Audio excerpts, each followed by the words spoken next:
पिछले एपिसोड में हमने देखा था कि जेनरन और सिस्टर जाओ दोनों शेनमू पीक की तरफ बढ़ रहे थे। वहां पर जाने के लिए उन्हें सारे खतरों को पार करके शेनमू पीक के अंदर जाना होगा। तो वो वहां पर अपनी पूरी जान लगा रहे होते हैं। जहां पर सिस्टर जाओ जैसे अपनी हिम्मत हारती है तो जेनरन अपनी पावर का इस्तेमाल करते हुए सिस्टर जाओ को खुद ही शेनमू पीक के अंदर ले आता है। उसी के साथ साथ उसने सिस्टर जाओ को ये भी बताया था कि उसके पास जो रिंग वाली स्वॉर्ड है वो ओरिजिनल जेनरन की स्वॉर्ड है, जो कि पहला वाला जेनरन था। और जैसे सिस्टर जाओ अपनी ओरिजिनल वाली स्वॉर्ड की मदद से शेनमू पीक को एक्टिवेट करने की कोशिश करती है तो वो एक्टिवेट हो जाता है, जिससे सभी को पता चल चुका था कि सिस्टर जाओ और जेनरन दोनों शेनमू पीक के अंदर पहुंच चुके हैं। जिसके बाद यहाँ से ये एपिसोड शुरू होता है। तो इस एपिसोड की शुरुआत में जेनरन और सिस्टर जाओ दोनों शेनमू पीक के अंदर ही आराम से बैठे हुए थे। जेनरन जो था उसे चाय पीने का मन था, तो वो सोच रहा था कि क्या पता यहाँ पर सिस्टर जाओ उसे चाय निकाल के दे, लेकिन सिस्टर जाओ तो उसको चाय निकाल के देती ही नहीं। और काफी देर तक इंतजार करने के बाद जब सिस्टर जाओ से चाय निकाल कर नहीं देती तो जेनरन अपनी ही पावर का इस्तेमाल करते हुए चाय निकाल लेता है। इस चीज को देखकर सिस्टर जाओ एकदम हैरान हो जाती है कि अरे जेनरन, तुमने ये ऐसे कैसे किया? मेरे पास भी तुम्हारी तरह ब्रेसलेट वाली स्वॉर्ड है, लेकिन मैं इस तरह से किसी भी चीज को कंट्रोल नहीं कर सकती। लेकिन तुम तो बड़ी आसानी के साथ चाय के कप को दूर से ही कंट्रोल करते हुए चाय निकाल रहे हो। ये बड़ी कमाल की चीज है, मुझे भी बताओगे कि तुमने ये कैसे किया? जेनरन कहता है मैं नहीं बताऊंगा, ये एक टॉप सीक्रेट है और मैं अपना सीक्रेट किसी को नहीं बताता। सिस्टर जाओ कहती कि हाँ मुझे पता है, तुम्हारे पास ना बहुत ज्यादा सीक्रेट है, तुम तो एक सीक्रेट का पिटारा हो और अपना सीक्रेट किसी को नहीं बताते। तभी तो अपनी असली आइडेंटिटी नहीं बता रहे कि तुम कौन हो, कहाँ से आते हो, तुम्हारे पास इस तरह की पावर कैसे आई। जेनरन कहता है कुछ चीजों का ना जानना ही बेहतर होता है। जब जरूरत पड़ती है ना तो अपने आप वो चीजें समझ में आने लगती है, लेकिन अभी जितना तुम जान रही हो उतना ही तुम्हारे लिए बहुत है। जिस पर सिस्टर जाओ कहती है ठीक है कोई बात नहीं, नहीं बताना तो मत बताओ। मैं तुमसे ये कहना चाह रही थी कि तुम्हें पता है मेरी लाइफ में मेरा रोल मॉडल सिर्फ एक ही बंदा था और वो है मास्टर जेन। मैं बचपन में सोचा करती थी कि मैं बड़ी होकर मास्टर जेन की इस शेनमू पीक के अंदर आऊंगी और यहाँ पर मैं उनके साथ ही अपनी कल्टीवेशन वगैरह सीखूंगी। लेकिन देखो आज के दिन मैं उनके शेनमू पीक के अंदर तो आ चुकी हूँ, लेकिन वो मेरे साथ नहीं है। लेकिन कुछ भी हो, मुझे यहाँ पर आकर बहुत अच्छा फील हो रहा है। ऐसा लग रहा है कि मैं अपनी असली जगह पर पहुंच गई जहाँ पर मुझे आना चाहिए था। मैं बहुत ज्यादा खुश हूँ। लेकिन जेनरन कहता है कि मुझे लगता है ना कि तुम खुश तो हो, लेकिन इस चीज के लिए बहुत ज्यादा परेशान भी हो। तुम्हें अभी भी लगता है कि जेनरन ने अपने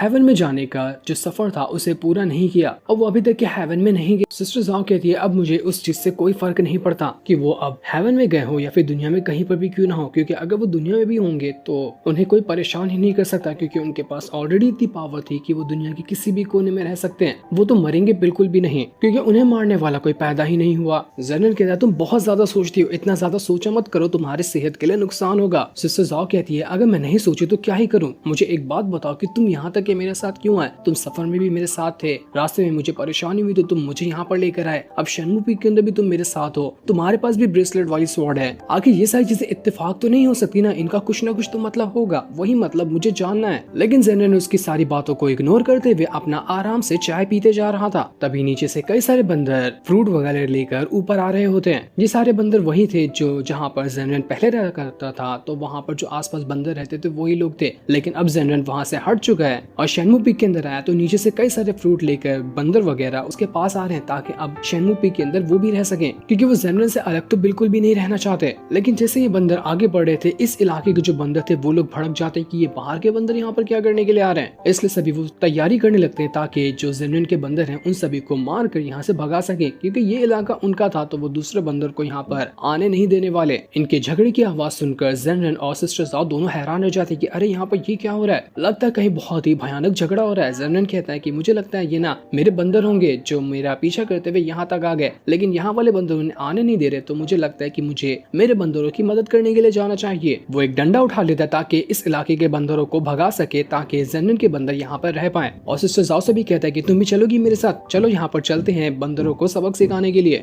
बहुत मजा आएगा, बंदरों की फाइट देखेंगे। लेकिन सिस्टर जाओ उसके लिए मना कर देती कि नहीं नहीं, मैं बंदरों की फाइट में नहीं चाहती, तुम्हें जाना है तो तुम ही जाओ। जेनरन कहता हाँ मैं बिल्कुल जाऊंगा ना, क्योंकि ये मेरे बंदर है और इतना दूर से मेरे लिए फ्रूट वगैरह ला रहे तो मैं इनके लिए इतना तो कर ही सकता हूँ। तो वो वहाँ से अपने बंदरों को बचाने के लिए चला जाता है। दूसरी तरफ हम शर्लॉक को देखते हैं जो अपने पीक के अंदर बहुत अच्छा परफॉर्मेंस दिखा रहा था, इस वजह से वो प्रमोट हुआ जा रहा होता है। उसी के साथ साथ लिन को यहाँ पर जबरदस्ती अंडरवर्ल्ड में शामिल कर दिया गया था ताकि वहाँ का अंडरवर्ल्ड का जो मास्टर है वो उसे अपने सेक्ट में शामिल कर सके। वो वहाँ पर शामिल तो हो जाता है, लेकिन लिन ये चाह रहा था कि वो जो भी सीखेगा वो बस अपने मास्टर जेनरन से सीखेगा, क्योंकि जेनरन की बात उसे बहुत ज्यादा पसंद आ चुकी थी। तो एक दिन वो अंडरवर्ल्ड से भाग जाता जाता है और सीधा शेनमू पीक के अंदर आ जाता है ताकि वो जेनरिन से कह सके कि आप मुझे अपना प्लीज डिसेबल बना लो, मैं जो भी सीखना चाहता हूँ वो आपसे ही सीखना चाहता हूँ। सिस्टर जाओ इस चीज के लिए बिल्कुल भी तैयार नहीं होती क्योंकि यहाँ पर उन दोनों के अलावा कोई और नहीं आ सकता था, क्योंकि टेस्ट पूरा करने वाले को यहाँ पर आया जाता है, लेकिन लिन ने तो कोई भी टेस्ट पूरा किया ही नहीं। इस चीज को सुनकर लिन बहुत ज्यादा उदास हो चुका था कि अब तो मैं मास्टर जेनरिन से कुछ भी नहीं सीख पाऊंगा। उसे उदास देखकर जेनरिन जो होता है वो कहता है कि ठीक है, तुम यहाँ पर शेनमू पीक के अंदर तो नहीं आ सकते ना, तो तुम आसपास जंगल का बहुत बड़ा इलाका है तो तुम वहाँ चले जाना, वहाँ पर मेरे बंदर भी रहा करते हैं, जब भी मुझे मौका मिलेगा मैं तुम्हारे पास आ जाऊंगा और तुम्हें कुछ सीखना होगा तो मैं तुम्हें वो सिखा दूंगा। लिन ये सुनकर एकदम ज्यादा खुश हो चुका था कि अरे वाह तो बहुत मजा आएगा, आखिरकार जेनरिन ने मुझे अपना डिसेबल एक्सेप्ट कर लिया, ये तो बहुत अच्छी बात है। सिस्टर ज़ा बहुत कोशिश कर रही थी लेकिन उसे समझ ही नहीं आ रहा होता है कि जेनरिन किस तरह की पर्सनैलिटी वाला बंदा है, क्या वो एकदम हीरो टाइप का बंदा है या फिर वो एकदम बड़ा ही विलन होगा जो बहुत सारी चीजों को अपने अंदर छुपा कर रखा है। कभी अचानक से तो इतना ज्यादा पावरफुल दिख जाता है, कभी अचानक से एकदम कमजोर दिखता है। आखिर इसका मकसद क्या है यहाँ पर आने का, ये किस मकसद से यहाँ पर आया है, इसके बारे में मुझे कुछ भी नहीं पता, लेकिन हाँ मैं इसके बारे में जानकारी निकाल कर रहूंगी और जेनरिन की ए से लेकर जेड तक की सारी आइडेंटिटी के बारे में जान लूंगी। वो यहाँ पर जेनरिन को टेस्ट करने के लिए उससे कहती कि जेनरिन तुम्हें पता है मैंने सुना था ना कि मास्टर जेन जो है वो जब इस शेनमू पीक के अंदर रहा करते थे तो उन्होंने 9 हेवन स्वॉर्ड टेक्निक नाम की एक किताब को अपने इसी शेनमू पीक के अंदर कहीं पर छुपा दिया था। अगर कोई भी बंदा उस टेक्निक को कल्टीवेट करता है तो उसकी स्वॉर्डमैनशिप की जो स्किल है वो बहुत ज्यादा पीक पर चली जाएगी और उसके पास ऐसी स्किल आएगी जिसके बारे में अंदाजा भी नहीं लगाया जा सकता। तो मेरे ख्याल से हमें ना इस शेनमू पीक के अंदर वो किताब ढूंढनी चाहिए, क्या पता हमें मिल जाए, मिल जाएगा तो बहुत अच्छी बात होगी ना। जेनरिन कहता है अरे वाह तो तुमने पहले मुझे क्यों नहीं बताया, मेरे दिमाग से तो बिल्कुल ही निकल गया था कि हाँ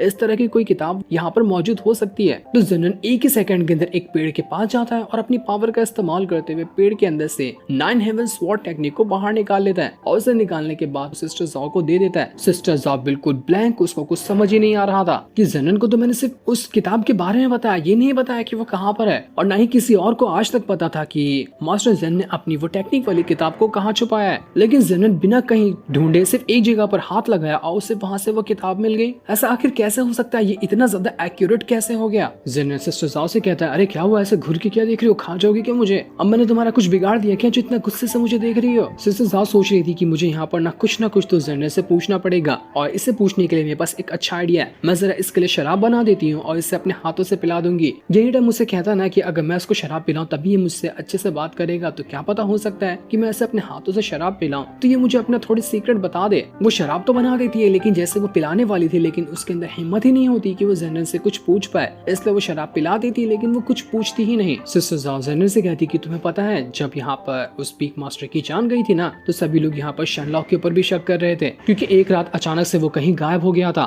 जेनरिन बताता है हाँ मुझे पता है वो गायब हो गया था, गायब होकर कहीं और नहीं गया था बल्कि मेरे पास ही आया था। मैंने उसको उसके मुंह पे एकदम साफ साफ बता दिया कि पीक मास्टर को मैंने मारा है, अब चाहे वो ये बात किसी और को बता दे या अपने दिल में रखे। सिस्टर ज़ाओ कहती है कि साफ साफ आपने अपना सीक्रेट उसे बता दिया कि आपने ही पीक मास्टर को मारा है, तो आपको डर नहीं लगा क्या, इतनी सीरियस सिचुएशन में आप इतने ज्यादा काम कैसे रह सकते हो। जेनरिन कहता है देखो मुझे पता है तुम्हारे दिल में बहुत सारे डाउट आ रहे होंगे लेकिन जितना तुम डाउट को दबा कर रखोगी और धीरे धीरे उसे समझने की कोशिश करोगी ना तो तुम्हें खुद ब खुद पता चलने लग जाएगा कि आखिर यहाँ पर हो क्या रहा है। तुम्हारा सबसे मेन डाउट है कि मास्टर जेन हेवन में नहीं गया, वो अपने हेवन में जाने के प्रोसेस में फेल हो चुका था ना, तो ठीक है मैं तुम्हारी मदद करता हूँ, हम दोनों मिलकर पता लगाएंगे कि वो हेवन में गया है या नहीं गया। जेनरिन खुद चाह रहा था कि ताकि वो जान सके कि क्या पता उसके जो हेवन में जाने के प्रोसेस में ऐसी कौन सी गड़बड़ी आ गई थी जिस वजह से वो हेवन में नहीं जा पाया, तो वो भी यहाँ पर सिस्टर ज़ाओ की मदद कर रहा था ताकि क्या पता उसे पता चल जाए मेन वजह जिसकी वजह से वो हेवन में नहीं जा पाया था। इस वजह से दोनों सबसे पहले उस जगह पर आते हैं जिस जगह को हमने एपिसोड 1 में देखा था, जहाँ पर सिस्टर ज़ाओ बैठी हुई थी और उसके सामने एक डीमन बैठा था जिसे सिस्टर ज़ाओ बाकियों ने पकड़ कर रखा था। वही डीमन था ना जो कहने के लिए आया था कि वो रोक देगा मास्टर जेन को हेवन में जाने के लिए। तो सिस्टर ज़ाओ उसे डीमन की सारी कही हुई बात यहाँ पर जेनन को बता रही थी कि मुझे उस डीमन के ऊपर डाउट था कि हो सकता है उसने ही कुछ गड़बड़ की हो मास्टर जेन को हेवन में जाने के लिए। जेनन कहता है कि इस तरह के डीमन ना सबसे ज्यादा अंडरवर्ल्ड के अंदर जो पीक है वहीं पर आते हैं, लेकिन मुझे नहीं लगा कि अंडरवर्ल्ड पीक के अंदर का कोई ऐसा डीमन जिसके अंदर इतना जिगरा होगा कि वो दूसरे पीक के मास्टर को हेवन में जाने से रोक दे। सिस्टर ज़ाओ कहती है कि मास्टर मैंग ने उस टाइम पे बिना कुछ सवाल के सीधा का सीधा उस डीमन को मार दिया था और उसके बाद से कोई जांच भी नहीं की गई कि आखिर वो डीमन कौन था, कहां से आया था और उसे क्यों मार दिया गया। ऊपर से एक और बात, जब मास्टर जेन हेवन में जाने वाले थे तो मैंने एक आवाज सुनी थी जो कि उनकी तरफ से ही आ रही थी। वो एक थोड़ी सी दर्द भरी आवाज थी जिसे मैंने सुना था। मैं ये तो नहीं कह सकती वो आवाज में क्या कहना चाह रहे थे, लेकिन वो आवाज थोड़ी ज्यादा उदास कर देने वाली थी। यही वजह से मुझे डाउट लग रहा है कि क्या पता शायद मास्टर जेन हेवन में नहीं जा पाए हो। जेनन एकदम हैरान रहता है कि आखिर तुमने जो आवाज सुनी थी वो कैसी आवाज थी, कुछ भी पता चला तुम्हें कि वो क्या बोलना चाह रहे थे। सिस्टर जाओ कहती कि नहीं, कुछ भी मुझे पता नहीं चला, लेकिन मैं ऐसे तो हार नहीं मानूंगी। मैं अपने जो मास्टर है जेन, उनके बारे हर एक चीज की जानकारी निकालूंगी। मैं जानना चाहती हूँ कि उनके साथ क्या हुआ, क्योंकि मैं एक ऐसी जिसे उन्होंने अपना डिसाइवर बनाया था वो अपनी सबसे खास वाली स्वॉर्ड को देकर, तो मैं ऐसे तो यहाँ पर चुप नहीं बैठ सकती। इसी वजह से मैं हमेशा परेशान रहती हूँ मास्टर जेन के बारे में सब कुछ अच्छे से जानकारी निकालने के लिए। यहाँ तक कि मैंने उस डीमन को जो मारने के बाद उसकी लाश को जलाकर फेंक देने का काम दिया गया था, उसे जलाया तक नहीं बल्कि जंगल में एक जगह पर जाकर उसे दफना दिया और अपनी पावर का इस्तेमाल करते हुए उसकी बॉडी को अभी तक के वैसे ही कंडीशन में रखा है जैसा कि वो उस टाइम मरा था, ताकि क्या पता कभी बाद में काम आ जाए और उसकी बॉडी हमें कोई रास्ते तक ले जाए, ताकि मैं मास्टर जेन के बारे में जानकारी निकाल सकूं कि उनके साथ क्या हुआ था। जेन ने कहता अच्छा ऐसी बात है, तुमने उस डीमन की लाश को रखा है तो मुझे वहाँ पर ले चलो। मैं देखना चाहता हूँ कि आखिर वो कौन था जिसने इस तरह की बात मास्टर जेन के बारे में कही कि वो उन्हें हेवन में जाने से रोक देगा। जेन जैसे ही उस डीमन की बॉडी को देखता है, वो बॉडी अभी तक की वैसे ही कंडीशन में थी, मानो कि हाल फिलहाल में इसे मारकर यहाँ पर दफनाया गया है। सिस्टर जाओ कहती है कि मैं इसके बाद एक मास्क मैन के पास भी गई थी जो कि एक बाबा है और उन्हें हर चीज की जानकारी रहती है। मैं उनसे ये पता करना चाह रही थी कि आखिर जेनरन के साथ क्या हुआ, वह हेवन में जा पाए या नहीं जा पाए, या फिर ये जो डीमन था वो कौन था। उनसे मुझे ज्यादा कुछ तो जानकारी नहीं पता चली, लेकिन हाँ ये बात तो कंफर्म पता चली कि ये जो डीमन यहाँ पर मरा हुआ है ये अंडरवर्ल्ड से बिलोंग नहीं करता है। इसका नाम यिनसेन है। मैंने यिनसेन नाम के बारे में हर एक चीज की जानकारी निकाली, लेकिन वो किंशन सेक्ट का भी मेंबर नहीं है। लेकिन फिर ये बंदा कौन था जो बाहर से यहाँ पर आया, खुद को ऐसा दिखाया कि वो अंडरवर्ल्ड का एक डीमन है, लेकिन वो यहाँ का था ही नहीं। जनरल भी हैरान था कि आखिर फिर ये कौन हो सकता है जिसे इतनी ज्यादा पड़ी हुई थी मास्टर जेन के बारे में। सिस्टर जाओ आगे बताती है कि जब मास्टर मैंग ने इसको मारा था ना, तो उसके बाद से उन्होंने सभी डिसाइपल को सिखाने का काम भी बंद कर दिया। अंडरवर्ल्ड का एक बंदा था, उसने उस मास्टर को बहुत ज्यादा पैसे दिए, उसके बाद से उसने सब कुछ काम छोड़ दिया। एक मामूली से डीमन को मारने के इतने ज्यादा पैसे उसे कैसे मिल सकते हैं। ऊपर से मुझे ये भी पता चला कि अंडरवर्ल्ड के पास से ना 2 सोल वुड गायब हो चुकी है, जो कि थंडर सोल वुड है। वो सोल वुड इतनी कमाल की होती है कि उसके अंदर बहुत ज्यादा पावर होती है। दोस्तों आपको पता ही होगा कि जब पहली बार जेनरेन जब हेवन में ना जाते हुए पहाड़ के पास आकर गिर गया था, तो उसकी पावर ने उसे दोबारा से रीइंकार्नेट किया था और उसी जगह पर वो थंडर सोल वुड का एक टुकड़ा पड़ा हुआ था। उसी टुकड़े के बारे में यहाँ पर सिस्टर जाओ बात कर रही थी, लेकिन जैसे ही थंडर सोल वुड के बारे में जेनरेन सुनता है, उसके होश उड़ जाते हैं कि अरे यहाँ पर सिस्टर जाओ को उसके बारे में कैसे पता चल गया, ये बात तो सबसे छुपी हुई थी। जेनरेन एकदम ज्यादा घबरा जाता है और फटाक से अपनी पावर का इस्तेमाल करते हुए जो डीमन वहाँ पर मरा था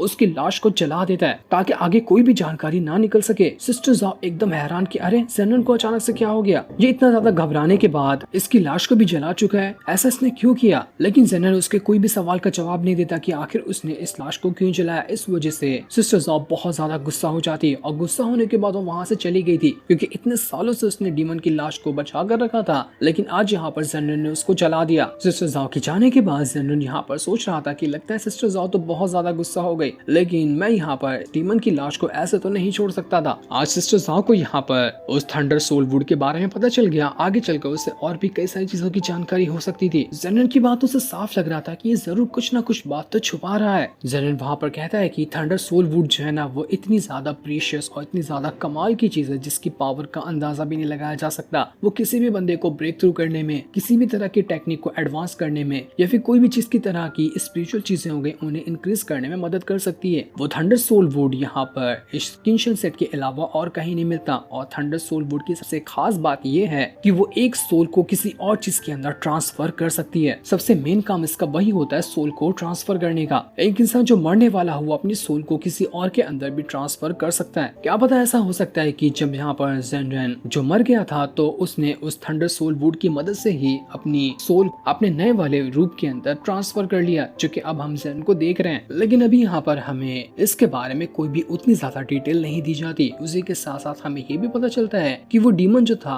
वो बहुत सालों पहले से मिल चुका था। उसने कुछ बात भी कही थी जेनरेन को। वो डीमन असल में इस वाले जेनरेन से नहीं मिला था, बल्कि पिछली लाइफ में जो जेनरेन था मास्टर वाला, उससे मिला था और उससे उसने कुछ बातें कही थी। वही बातों को यहाँ पर जो अभी जेनरेन है वो याद कर रहा था। उस टाइम तो उसे उसकी बातें नहीं समझ में आई थी कि आखिर वो डीमन क्या कहना चाह रहा है, लेकिन अब इस टाइम पे जेनरेन की बातें थोड़ी थोड़ी समझ आने लग जाती है। उस डीमन ने मास्टर जेन जेन से कहा था कि जो भी कल्टीवेटर जो हेवन में जाते हैं या फिर बहुत ज्यादा हाई लेवल की कल्टीवेशन करते हैं, उन्हें सबसे पहले लाइफ के बारे में बहुत अच्छी तरह से जानकारी होनी चाहिए। एक वही तरीका होता है जिसके बाद कल्टीवेटर एक बहुत ही ऊंचाइयों पर जा पाता है। तुमने अभी तक की लाइफ को उतना ज्यादा अच्छी तरह से एक्सपीरियंस किया भी नहीं है। वो डीमन मास्टर जेन को एक मिसाल देकर भी बताता है कि देखो यहाँ पर जो सूप रखा हुआ है ना, दुनिया में दो तरह के लोग होते हैं, एक जिन्हें इसे खाने में मजा आता है और दूसरा जिन्हें इसे खाते हुए देखने में मजा आता है। और कुछ लोग ऐसे भी होते हैं जिन्हें कोई भी काम करने में मजा नहीं आता है, न ही उन्हें लाइफ का मतलब पता होता है कि आखिर वो क्या कर रहे हैं और क्या नहीं कर रहे हैं। लेकिन जिन लोगों को किसी चीज करने में मजा आता है ना, वही लोग आगे बढ़ पाते हैं। जेनन यहाँ पर कह रहा था कि उस टाइम तो उस डीमन की बात मुझे कुछ भी समझ में नहीं आ रही थी, लेकिन अब यहाँ पर मैं काफी हद तक उसकी बातों को समझ पा रहा हूँ। जिसका मतलब ऐसा हो सकता है कि जब मास्टर जेन हेवन में जाने वाला था तो उसने खुद जानबूझकर हेवन में ना जाने का डिसाइड किया होगा